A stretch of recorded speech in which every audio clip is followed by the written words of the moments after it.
तो फिल्म की शुरुआत में हम एक हाईटेक मॉडर्न सिटी को देखते हैं जहां एक मंकी एजेंट किसी का वेट कर रहा होता है क्योंकि उसको उस इंसान से एक ब्रीफकेस लेना था और उसको सही सलामत वापस अपने बॉस तक लेकर आना था। और उसके इस मिशन को विलिस नाम का एक एजेंट लीड कर रहा होता है जो कि बहुत ही घमंडी और बेपरवाह किस्म का इंसान होता है। जहां मिशन के बीच हम देखते हैं कि टाइगर गैंग के कुछ लोग उन पर हमला कर देते हैं और उनसे ब्रीफकेस लेकर वहां से भागने लगते हैं। विलिस उनको रोकने की बहुत कोशिश करता है और वो अपनी कोशिश में कामयाब भी हो जाता है, लेकिन उसकी इस कोशिश में सिटी में बहुत ज्यादा तबाही मच जाती है। अब विलिस उस ब्रीफकेस को लेकर वापस अपने बॉस के पास आता है जो कि एक मेहमत हाथी होता है और विलिस का बॉस उस पर काफी गुस्सा होता है क्योंकि उसकी लापरवाही की वजह से सिटी में काफी डिस्ट्रक्शन हो गया था, जिसकी पनिशमेंट के रूप में विलिस का बॉस उसको एक सी बेस पर भेजता है जहाँ पर उसको एक खास किस्म के रेडियो केमिकल की रखवाली करने का काम दिया गया था। अगले दिन विलिस को उस सी बेस पर पहुंचा दिया जाता है। विलिस उस सी बेस की हालत को देख समझ जाता है कि वह बहुत ही गलत जगह फंस चुका है। तभी वहाँ पर हेक्टर नाम का एक चूहा विलिस को वेलकम करता है जो कि वहाँ का IT एक्सपर्ट होता है। हेक्टर काफी फ्रेंडली नेचर का होता है, साथ ही उसको पिज्जा खाना और मूवीज देखना बहुत ही ज्यादा पसंद होता है। विलिस हमेशा से ही अकेला काम किया करता था, इसलिए उसको वहाँ सी बेस पर काम करने में बिल्कुल भी मजा नहीं आ रहा था। अब ऐसे ही कुछ दिन बीत जाते हैं और हम देखते हैं कि एक दिन पानी के रास्ते से सबमरीन से कुछ लोग उस सी बेस पर आते हैं और अपनी डायरी की मदद से वो उस सी बेस का दरवाजा खोलकर उसके अंदर घुस जाते हैं और वहाँ रखे रेडियो केमिकल्स को चुराने लगते हैं। और इधर विलिस और हेक्टर एक मूवी देख रहे होते हैं। मूवी देखते टाइम विलिस उस मूवी की बुराई कर देता है, जिसके कारण हेक्टर और विलिस के बीच फाइट स्टार्ट हो जाती है। तभी वहाँ पर अलार्म बजने लगता है और विलिस और हेक्टर समझ जाते हैं कि यहाँ रेडियो केमिकल रूम में कुछ तो गड़बड़ है और वो दोनों उस केमिकल रूम की तरफ निकल पड़ते हैं। तभी रास्ते में वे लोग विलिस और हेक्टर के पीछे कुछ ड्रोन्स लगा देते हैं। अब विलिस और हेक्टर कुछ ड्रोन्स को तबाह कर देते हैं और हेक्टर एक ड्रोन पर चढ़कर उसको अपने कंट्रोल में ले लेता है। सबमरीन गैंग के मेंबर्स उस केमिकल को लेकर भागना चाहते थे और विलिस अपनी पूरी जान लगाकर उनको रोक रहा होता है, लेकिन तभी वहाँ पर उस गैंग का एक और मेंबर आ जाता है और वो अपने साथी को वहाँ से भगा कर ले जाता है। लेकिन तभी विलिस देखता है कि उन सबमरीन गैंग के एक मेंबर की डायरी यहाँ पर छूट गई है। अब विलिस और हेक्टर उस डायरी को लेकर अपने बॉस के पास जाते हैं और उनकी बातें सुनकर उनका बॉस काफी गुस्सा हो जाता है और वो विलिस से कहता है कि तुम्हारी मौजूदगी में वो लोग उस केमिकल को कैसे चुरा सकते हैं। तब विलिस अपने बॉस को उन चोरों की डायरी दिखाता है कि उन सबमरीन गैंग का ताल्लुक जरूर से जरूर सेंट्रल हॉस्पिटल से है। तब उनका बॉस विलिस से कहता है कि वो उसको एक चांस दे रहा है कि विलिस और हेक्टर उस हॉस्पिटल जाकर उस रेडियो केमिकल को वापस लेकर आए, वरना उनके साथ अच्छा नहीं होगा। इधर विलिस और हेक्टर नर्स की ड्रेस में उस हॉस्पिटल की तरफ निकल पड़ते हैं जहां विलिस हेक्टर को बेहोश कर देता है क्योंकि वो नहीं चाहता था कि हेक्टर उसको उसके मिशन के बीच में बिल्कुल भी डिस्टर्ब करे। और विलिस हेक्टर को उस हॉस्पिटल में छोड़कर अपना काम करने लगता है जहां पर उसकी मुलाकात उस हॉस्पिटल के मेंटेनर से होती है जिसे गले में हमेशा एक सांप रहता था। वहाँ हॉस्पिटल में टीवी पर न्यूज चल रही होती है और विलिस न्यूज में देखता है कि व्हाइट राइनो पर स्नो डायमंड ने हमला करके उसको बर्फ में जमा दिया है और ऐसा वो सिर्फ राइनो के साथ ही कर रहा था। तभी हम देखते हैं एक नर्स को जिसका की नाम क्लोए होता है।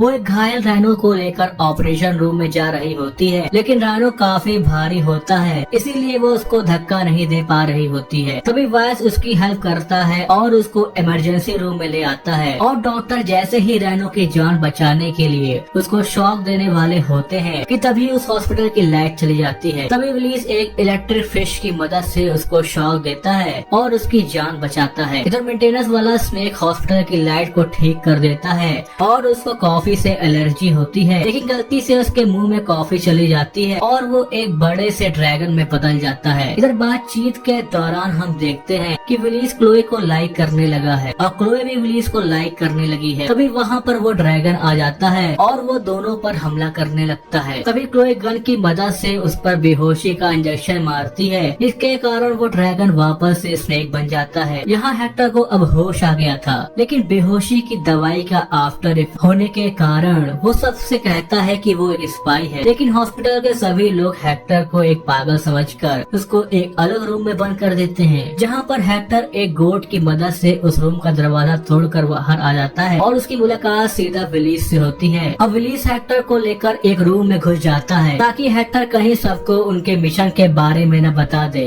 यहाँ रूम में आने के बाद विलीस को पता चलता है कि ये रूम तो उसी राइनो का था, लेकिन अब वो यहाँ से कहीं गायब हो गया है। तभी वहाँ डॉक्टर बियर और एक फेमस एक्टर आ जाती है और विलीस और हेक्टर बेड के नीचे छुप जाते हैं। यहाँ मिया डॉक्टर बियर से कहती है कि इसको किसी फिल्म के एक रोल के लिए अपना एंटीना छोटा कराना था। मिया की बात सुनकर डॉक्टर बियर वहाँ से चला जाता है और मिया फोन पर किसी से न्यूक्लियर पावर चुराने की बात करने लगती है। तभी विलीस मिया से पूछता है कि आखिर तुम लोग का प्लान क्या है। तब मिया विलीस को बताती है कि वो तो अपनी नेक्स्ट फिल्म की प्रैक्टिस कर रही थी। विलीस मिया से कहता है कि यहाँ पर जो कुछ भी हुआ है वो ये बात किसी को ना बताए, लेकिन मिया विलीस से एक शर्त रखती है कि वो किसी को कुछ भी नहीं बताएगी। लेकिन विलीस को मिया को अपने मिशन में शामिल करना होगा। विलीस मिया की बात मान जाता है। अब विलीस को वहाँ पर दो बैट्स दिखते हैं, जिन्हें देखकर विलीस को उन पर शक होता है और वो उन पर नजर रखने लगता है। अब वो दोनों बैट्स लिफ्ट की मदद से नीचे जा रहे होते हैं और विलीस मिया और हेक्टर भी वहाँ नीचे पहुँच जाते हैं, लेकिन उनको वहाँ पर दोनों बैट्स नहीं मिलते हैं। तब विलीस को शक हो जाता है कि यहाँ जरूर कोई सीक्रेट फ्लोर है और हेक्टर उस लिफ्ट को हैक करके उनको उस सीक्रेट फ्लोर पर लेकर जाता है, जहाँ पर हर तरफ उन्हें उस डॉक्टर बियर की फोटोज और एक्सपेरिमेंट से जुड़े हुए चीजें मिलती हैं। उन्हें वहाँ पर एक सीडी भी मिलती है जिस पर प्रोजेक्ट X1 लिखा हुआ था, लेकिन वो सीडी जिस प्लेयर में चलती थी वो प्लेयर वहाँ पर मौजूद नहीं था। साथ ही उन्हें वहाँ पर कुछ रेडियो केमिकल्स और उन सबमरीन मेंबर्स की ड्रेस भी मिलती है। अब विलीस और हेक्टर को शक हो जाता है कि कहीं वो स्नो डेमन वो डॉक्टर तो नहीं है। तभी विलीस को वहाँ पर कुछ आवाजें आती हैं और वो लोग उस आवाज का पीछा करते हुए एक जगह जाते हैं, जहाँ पर वो दोनों बैट्स उस राइनो को कहीं पर ले जा रहे होते हैं। विलीस उन्हें रोकने की कोशिश करता है, लेकिन तभी वहाँ पर स्नो डेमन आ जाता है और वो उन सब पर काफी भारी पड़ने लगता है। तभी विलीस को वहाँ पर एक प्लेन मिलता है जिसकी मदद से वो उस स्नो डेमन से फाइट करने लगता है, लेकिन स्नो डेमन के एक ही वार से उसका प्लेन नीचे गिर जाता है। अब विलीस बिना किसी हथियार के उस स्नो डेमन से फाइट करने लगता है, लेकिन स्नो डेमन विलीस पर काफी भारी पड़ रहा था।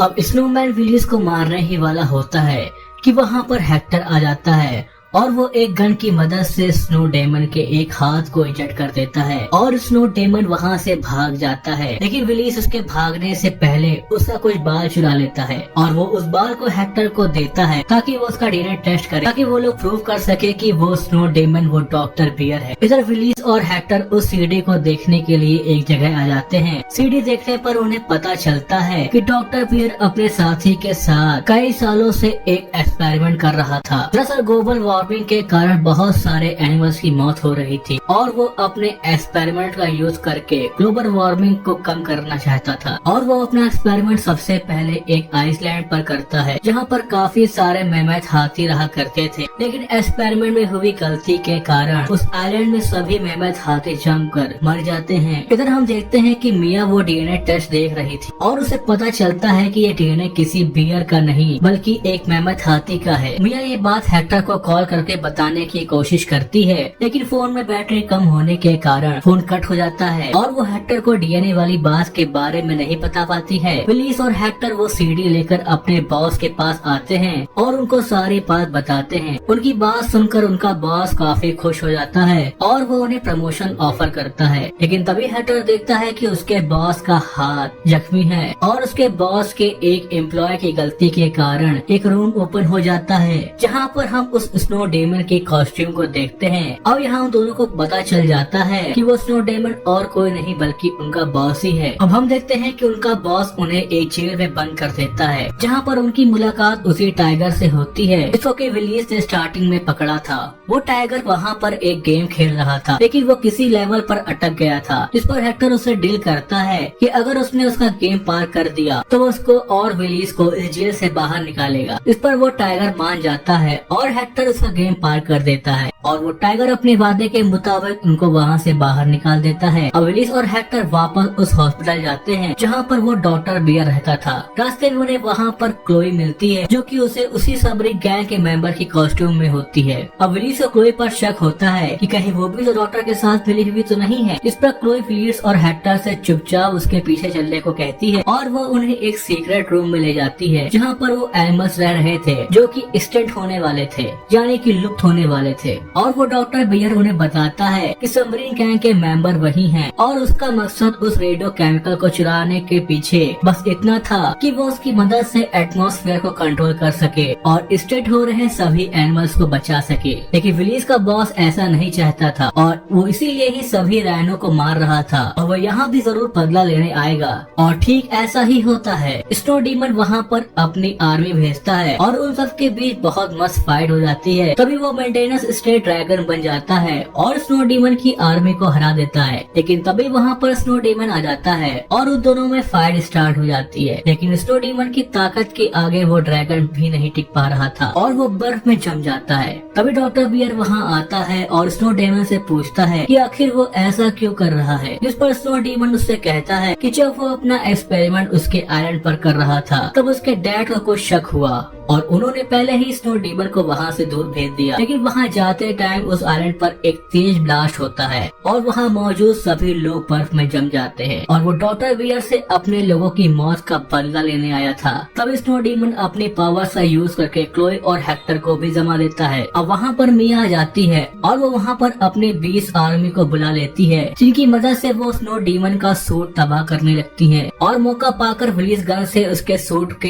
एक वीक पॉइंट पर शूट कर देता है और स्नो डीमन का सूट वहीं पर तबाह हो जाता है। लेकिन स्नो डीमन फिर भी हार नहीं मानता है और मिया को पकड़ लेता है और उस पर गन तान देता है। तभी डॉक्टर अपने साथ एक फीमेल मेमथ हाथी को लेकर आते हैं जो कि स्नो डीमन की बचपन की फ्रेंड होती है और वो स्नो डीमन को बताती है कि डॉक्टर बुरा इंसान नहीं है और उसकी वजह से वो आज यहाँ जिंदा है। उनकी ये बात सुनकर स्नो डीमन खुश हो जाता है और अपनी हार मान लेता है। इधर डॉक्टर बियर रेडियो केमिकल की मदद से बर्फ में जमे सभी लोगों को वापस से ठीक कर देता है और विलियस भी क्लोई को अपनी फीलिंग्स के बारे में बताता है।